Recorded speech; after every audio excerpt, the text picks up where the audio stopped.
Bien que le continent africain attend toujours de remporter le prestigieux trophée de la Coupe du Monde, les sélections africaines ont toujours su se démarquer lors de cette grande fête du football. À travers ces joueurs qui ont brillé, les nations qui ont réalisé des exploits, les victoires historiques, mais aussi les échecs et les déceptions. Du Cameroun de Roger Mila en 1990, au Ghana de Gana Samoa en 2010, en passant par le Sénégal 2002 de Diouf, retraçons les grandes gloires des sélections africaines au plus grand rendez-vous du football mondial.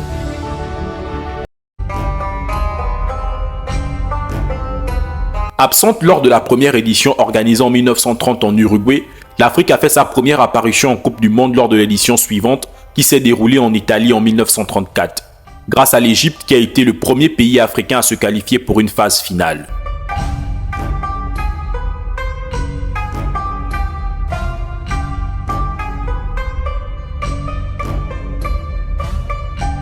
Lors de cette édition qui se jouait en élimination directe, les Pharaons ont été éliminés dès leur premier match perdu 2-4 face à la Hongrie.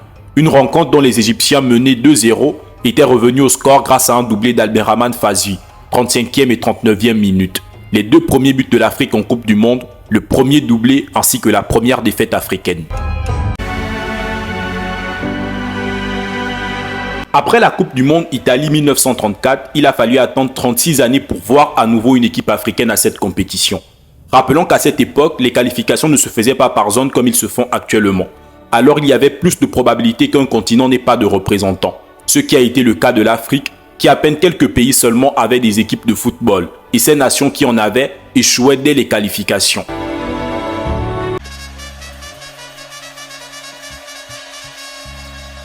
En 1970 au Mexique, l'Afrique signe son grand retour avec le Maroc.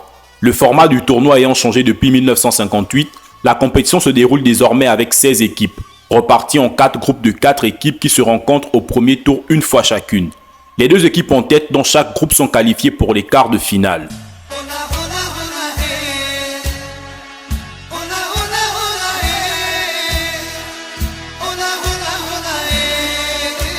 Les Marocains étaient logés dans le groupe 4 avec l'Allemagne de l'Ouest, vainqueur de l'édition 1954, le Pérou et la Bulgarie.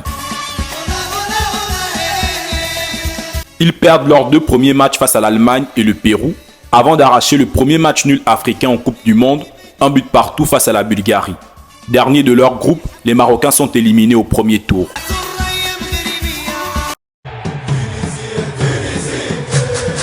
Au Mondial 1978 en Argentine, la sélection tunisienne a été le premier pays africain à remporter une victoire lors d'une phase finale, en battant le Mexique 3-1. Après 4 participations, Égypte en 1934, le Maroc en 1970 et la prestation décevante en 1974 de la République démocratique du Congo, l'Afrique avait enfin sa première victoire.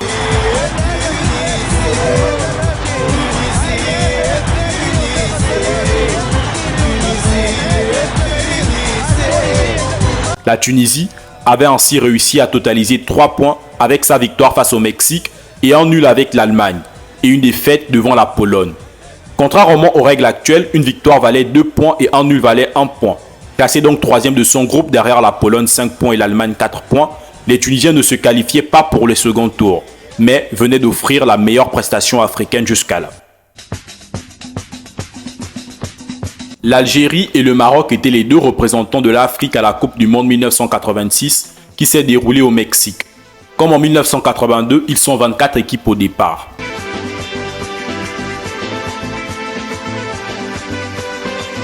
Après un match nul contre la Pologne suivi d'un autre contre l'Angleterre, les Lions de l'Atlas remportent leur 3e match face au Portugal 3-1 et réalisent l'exploit d'être la première équipe africaine à franchir le premier tour de la Coupe du Monde. Qui plus est, en terminant premier de leur groupe. Cette équipe, arrivée en outsider composée de 17 joueurs sur 22 qui évoluaient au Maroc, venait de créer la surprise.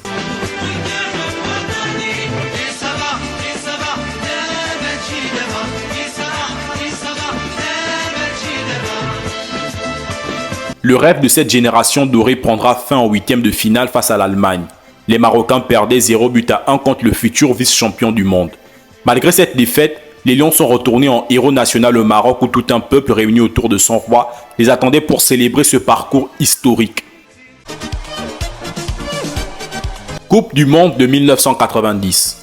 Après l'exploit marocain de 1986, il fallait poursuivre le rêve africain au mondial.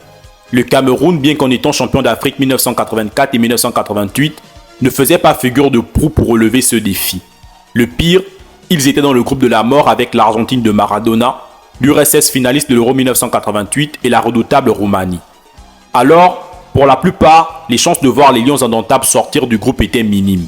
Mais c'était sans connaître cet adage qui dit « Impossible n'est pas camerounais ».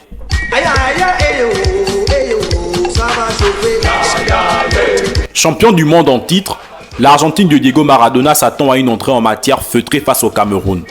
Mais cette compétition débute le 8 juin 1990 à San Siro par un véritable coup de tonnerre. Au cours de cette rencontre, les Camerounais, très affûtés physiquement, rendent la vie impossible aux Argentins et remportent la partie sur un score de 1-0. Scénario incroyable.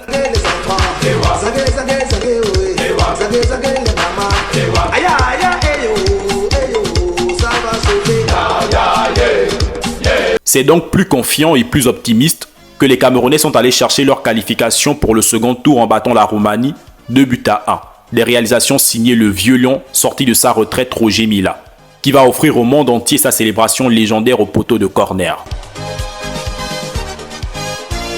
Malgré sa défaite contre l'URSS à la 3e journée, le Cameroun, comme le Maroc en 1986, termine premier de son groupe et se qualifie pour les 8e.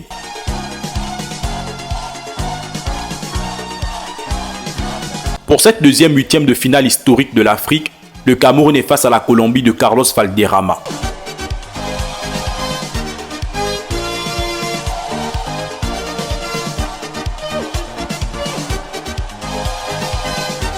Après 90 minutes de jeu sans but, il a fallu attendre la prolongation pour voir le vieux briscard Roger Mila sortir 2 éclairs de génie et comme face à la Roumanie, envoyer le Cameroun et l'Afrique tout entière au premier quart de finale de son histoire.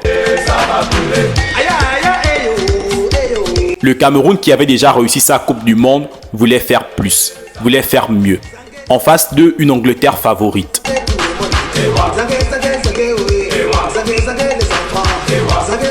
Les Lions vont être menés au score 1-1 avant d'égaliser et de mener 2-1.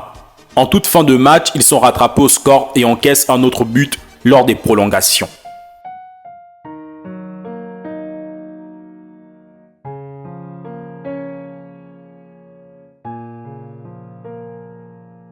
Angleterre 3, Cameroun 2. Fin du rêve pour Thomas Kono, Emmanuel Koundé, Steven Tato, les frères Biik. Les Lions indomptables sont sortis de la compétition la tête haute et sont à jamais entrés dans l'histoire.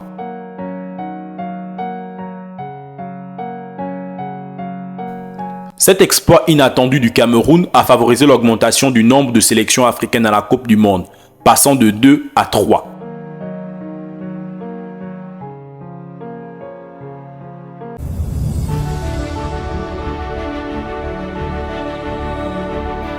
En France 1998, le quota réservé à l'Afrique est porté à 5 places, décroché par la Tunisie, le Cameroun, le Nigeria, le Maroc et l'Afrique du Sud.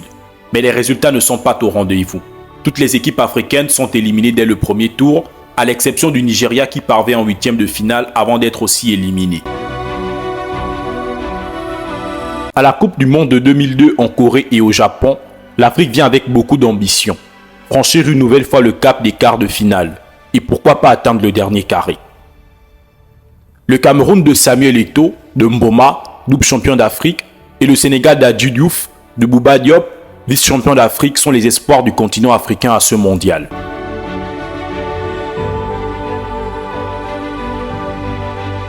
Des 5 représentants, 4 sont éliminés au premier tour. La Tunisie, l'Afrique du Sud, le Cameroun et le Nigeria.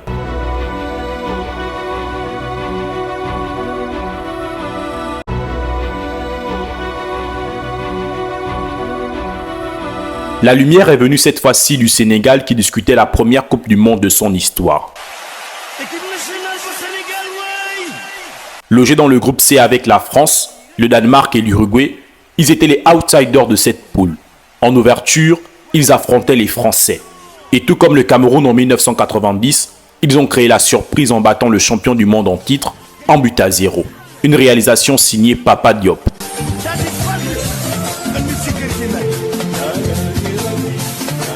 Lors de la deuxième rencontre, les Sénégalais sont face au Danemark. Dans un match très agressif et après avoir concédé un penalty, les Lions de la Teranga égalisent et se rapprochent encore plus des huitièmes de finale avec ce match nul.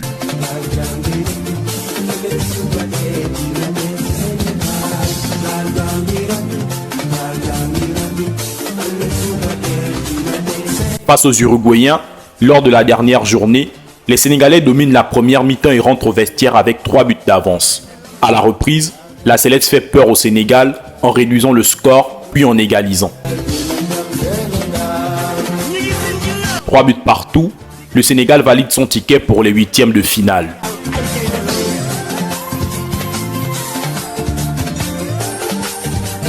L'unique représentant de l'Afrique dans cette phase à élimination directe devait se défaire de la Suède pour accéder au tour suivant. Chose pas facile.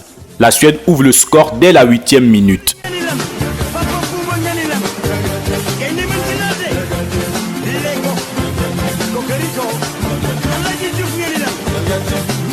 Les Sénégalais, menés par un Adji Diouf intenable, vont se procurer des occasions et égaliser avant la fin de la mi-temps sur une frappe de Camara.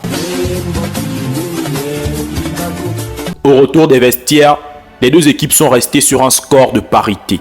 Place à la prolongation, avec la règle de la mort subite, lorsqu'une équipe venait à marquer. Henri Camara, qui avait permis au Sénégal d'égaliser, fait à nouveau trembler les filets suédois pour le plus grand bonheur des Sénégalais et des Africains.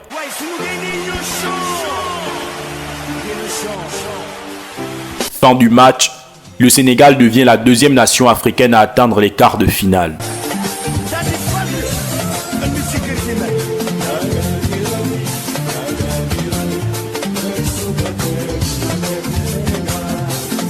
Face à la Turquie, la rencontre est très équilibrée.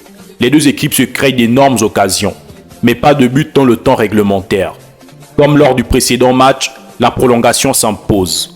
Mais très vite, à peine la prolongation commencée, les Turcs mettent fin au rêve sénégalais. Une fois de plus encore, l'Afrique avait démontré aux yeux du monde ses capacités à défier les grandes nations.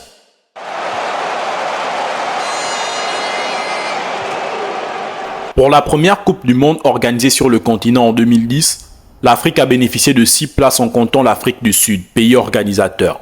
Il s'agissait donc du Ghana, du Cameroun, de la Côte d'Ivoire, de l'Algérie et du Nigeria. À cette compétition sur sa terre, l'Afrique était très attendue et poussée par son public, avait l'opportunité de faire mieux que les éditions précédentes. Mais sur les 6 nations, 5 sont éliminées dès le premier tour. Une grosse déception pour cette Coupe du Monde qui se voulait la Coupe du Monde de l'Afrique. Les yeux de tout le continent étaient donc rivés vers le Ghana, qui avait sauvé le berceau de l'humanité en passant le premier tour. Les Black Stars étaient dans le groupe de la Serbie, de l'Australie et de l'Allemagne. Ils remportent leur premier match face aux Serbes grâce à un but de Gyan à Samoa sur penalty.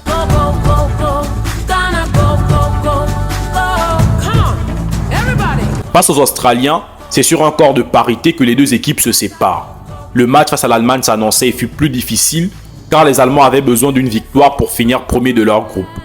Après une large domination de la Mannschaft, le Ghana s'est incliné 1-0. Classé deuxième du groupe D devant l'Australie et la Serbie, il passe le premier tour.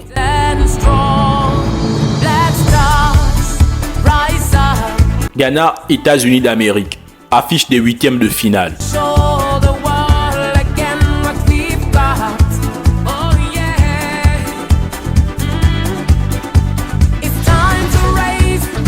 Les Black Stars sont les premiers à ouvrir le score dans cette rencontre avant d'être rattrapés par les Américains. Durant les prolongations, Gyan redonne l'avantage aux siens face à des Américains épuisés.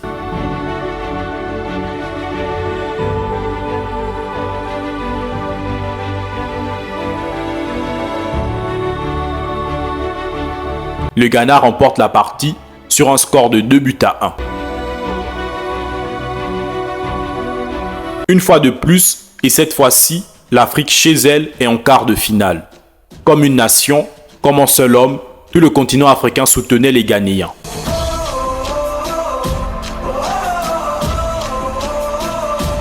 Uruguay et Ghana, une rencontre rocambolesque.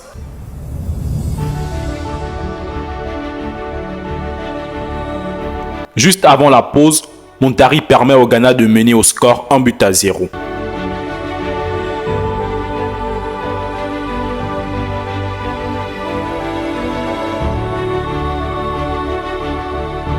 Au retour des vestiaires, le génie uruguayen Diego Forlán refroidit le stade qui était acquis à la cause des Black Stars. Le Ghana se retrouve une nouvelle fois en prolongation. Alors qu'ils y étaient presque, alors que l'histoire s'écrivait et que le rêve était prêt de se réaliser, Suarez de Lama repoussa le rêve de tout un continent. Nous sommes à 120 minutes de jeu. Pénalty pour le Ghana. Dernière action du match. L'Afrique retient son souffle.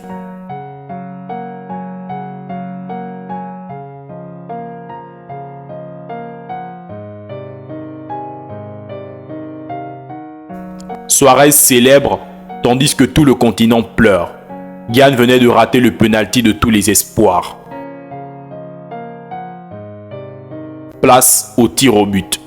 Cette fois, Gyan réussit son tir, mais Mensah et Adia ratent le leur.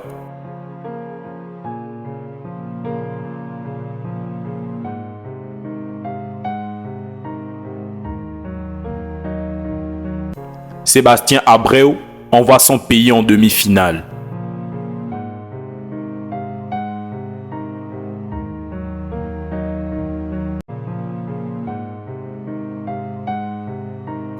Ce match fut d'une grande cruauté pour les Black Stars et pour tout le continent. Ils n'étaient pas loin de ces demi-finales tant espérées. Le Cameroun, le Ghana, le Maroc, le Sénégal et la Tunisie sont les 5 nations qui représenteront l'Afrique au Mondial Qatari 2022. La génération de Roger Mila a ouvert les portes des quarts de finale il y a 32 ans. Le moment est venu pour l'Afrique d'aller plus loin. Le Sénégal de Sadio Mané en a les capacités. Les champions d'Afrique ont toutes les armes nécessaires pour aller loin dans cette compétition.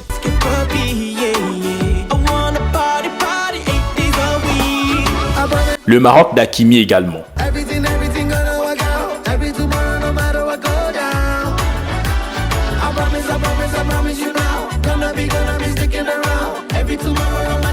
Le Ghana d'Ayou, 12 ans après la cruelle élimination en quart de finale, peut enfin prendre sa revanche. La Tunisie, quant à elle, pour sa 6e participation, pourra compter sur son effectif solide.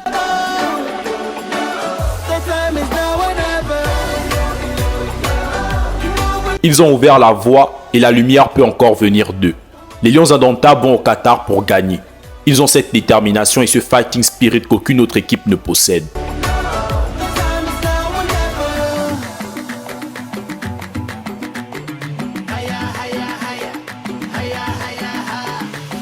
Tout compte fait, ces 5 nations ont le soutien de tout le continent. De Yaoundé à Abidjan, d'Accra à Alger, de Rabat à Bamako, de Dakar à Kigali, de Tunis à Johannesburg. Les cœurs vibreront au rythme de ce mondial.